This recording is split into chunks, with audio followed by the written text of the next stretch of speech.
외국 얘기 좀 해볼게요. 젤렌스키가 유엔에서 화상연설을 했어요. 네. 근데 좀 요즘 뭐 젤렌스키 우크라이나가 승전했다고 조금 기가 좀 살아가고 있는 것 같은데요. 먼저 뉴스 보고 그 내용 한번 확인해 보도록 하겠습니다.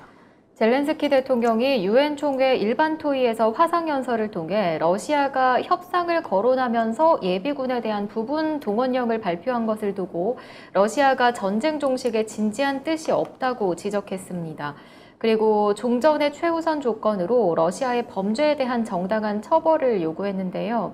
침략자가 국제기구의 의사결정 당사자라면 그로부터 격리될 필요가 있다면서 유엔 안보리에서 러시아의 거부권을 박탈해야 한다고 촉구했습니다. 참 이것은 뭐라 그럴까요? 다윗과 골리앗의 싸움이 아니라 생쥐와 사자의 싸움인데 정말 생쥐가 겁대가리 없이 계속 더 까부네요. 제리 같아. 톰과 제리의 그 제리. 근데 제리는 초인적인 능력을 가져서 톰을 골탕 먹일 수 있었지만 지금 있는 국력이나 이 생태계로서 우크라이나가 외부 지원 없이 러시아에 대적한다는 건 말이 안 되는 짓거리거든요. 요즘 인터넷 언론을 보면 뭐 러시아가 뭐 쫄망해가지고 지금 러시아 본토까지 전부 다 그 퇴각을 해서 나갔느니 뭐 그와 관련해갖고 러시아 쪽에 총동원령이 일어났느니 푸틴이 정권이 위험하니 뭐 온갖 얘기들이 다 돌고 있습니다만 실제 뉴스들을 따져 놓고 보면요. 러시아 군대하고 우크라이나 군대가 막 섞여 있어요. 지금 있는 상황에서. 그러니까 다 밀어냈다고 얘기를 못 하는 게 다 밀어낼 만큼의 병력이 배치되어 있는 면적이 아니고요. 땅이 너무 커. 예, 땅이 너무 커. 그래서 지금 있는 지역을 보면 그러니까 요철 같은 거예요. 어느 지역은 우크라이나가 치고 들어오게 하고 어느 지역은 러시아가 수성하고 있는 부분도 있고 치고받고 하는 싸움이 쭉 일어나고 있는데 지금 러시아는 대부분 이제 종전 위한 준비를 하는 과정 중에 병력을 지금 교체하고 있는 상황인 거고 동원령을 내렸죠. 우크라이나 새로운 병력으로 이제 교환하는 방식을 취하는 거고 우크라이나는 어디서 데리고 왔는지 모르지만 갑자기 이 새로운 병력들과 무기들을 들고 와서 우크라이나 반격 공세를 펼치고 있지만 대부분의 주민들은 지금 러시아를 따라서 우크라이나 러시아 국경 지역으로 전부 다 이동해 버린 상태예요. 이게 현재 우크라이나가 뭐 재탈환했다고 하는 지역 안에는 주민들이 거의 남아있지 않은 지역들이 대부분이라는 거죠. 쉽게 말해서 작전상 후퇴로 비워두고 나온 거예요. 우크라이나는 자기네 국민들에 대한 보호를 하지 않습니다. 우크라이나군 같은 경우에는. 근데 러시아군들 같은 경우에는 지금 피난민들을 전부 다 이주를 시켜서 도시를 빼내고 그 다음에 병력을 빼고 있다는 거죠. 이게 전쟁의 방식이 지금 다른 거라는 거예요. 결과적으로. 지금 이제 날씨가 추워지기 시작하고 있고요. 날씨가 추워지면 러시아가 대공세를 펴기에 매우 유리한 조건이 성립됩니다. 그게 뭐냐면 땅이 굳어요. 땅이 굳으면 그렇지. 그 도로 때문에 그동안 진입하지 푹 못했던 그러니까 도로 위에서만 전쟁을 해야 되는 상황이었다면 날이 추워지게 되면 러시아의 본격적인 기갑부대나 육상 병력들이 우크라이나를 유린할 수 있는 지경이 되는 겁니다. 그러니까 우크라이나 입장에서는 이게 땅땅 얼기 전에 빨리 협상을 하고 끝내는 게 유리합니다. 안 그러면 물량에 맞아가지고 못 이기거나 그거를 지켜내기 위해서는 더 많은 군대들과 병력들을 지원을 받아야 된다는 얘기죠. 근데 젤렌스키가 살아있을까요? 갑자기 이제 교통사고가 났다는 속보가 있기는 있었습니다만. 아니, 그 9월 14일 날, 네. 15일 날 이제 뉴스가 나왔는데, 호송 차량하고 젤렌스키가 탄 차량하고 충돌을 했거든요. 그럼 내부자 소행인 거예요? 호송 차량이 그렇죠. 받았으니까. 그러니까. 그래서 대통령 뭐 의사에게 심사를 받았지만 별다른 심각한 피해 발견되지 않았다 이러면서 대변인이 밝혔어요. 예. 그래서 우리가 그 얘기했잖아요. 지금 젤렌스키 지 목숨이 위태롭다라고 분명히 저희가 얘기를 했거든요. 몇 주 전에. 그러고 나서 교통사고 그 얘기가 나온 거예요. 근데 저는 이제 크게 다치지 않았다 해서 끝났는데 갑자기 보도가 없어졌어요. 그러니까 그 뒤 후속 보도나 이런 게 안 나오더라고요.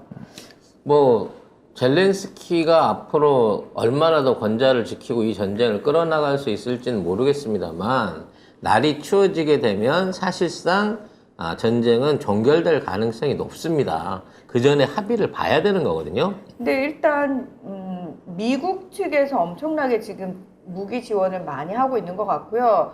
공식적인 자료에 의하면은 7월부터 유럽 쪽에서는 지원이 끊겼어요. 네, 맞습니다. 공식적으로 끊겼다고 이거는 그쪽 유럽 언론 보도에 나온 거고, 그래서 지금 미국만 지원을 하고 있는데 제가 다른 그 국제정치평론가님하고도 얘기를 해봤는데 미국 쪽에서 지금 어마무시하게 이제 무기가 들어가고 있는 것 같아요. 근데 여기서 이제 많은 분들이 착각하는 게 뭐냐면 죽기 살기로 우크라이나하고 러시아가 싸우고 있는 것처럼 계속 보도가 나오고 있지만 실제로 러시아는 금도를 지키고 있어요. 이게 무슨 얘기냐면 러시아가 폭격을 하려면 우크라이나로 무기가 들어오는 그 지점을 폭격할 수도 있어요. 근데 거기까지 안 건드려요. 왜 안 건드리냐면 러시아하고 미국 쪽하고 물밑에서 이거 세계대전으로 번지면 안 돼 라고 해서 마지노선을 서로 그어놨어요. 그래서 미국이 우크라이나한테 요구한 건 그거예요.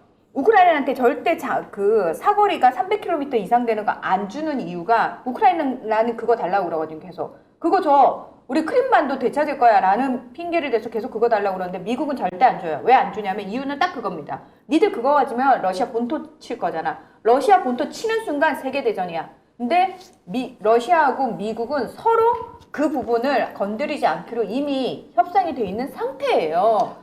근데 우크라이나가 지금 계속 요구를 하고 있는 상태입니다.